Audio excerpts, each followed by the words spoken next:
Now, there is this allegation that the UN was transporting weapons, maybe classified or unclassified, to the rebel territories. What is your comment about that allegation by the government?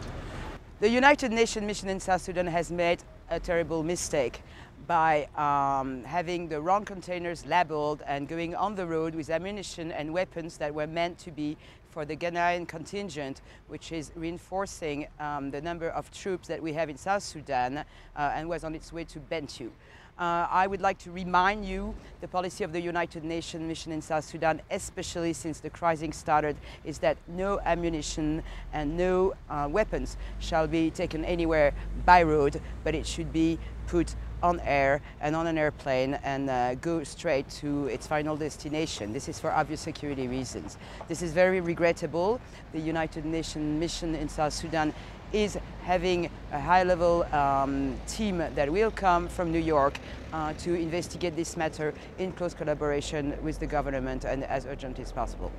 There are people who will argue that it's not easy to confuse. It's easy to confuse wheat and rice in terms of packaging, but how does one confuse weapons and humanitarian help in a context where they are going to the rebel territory, and you know what could have happened if the government will argue that way?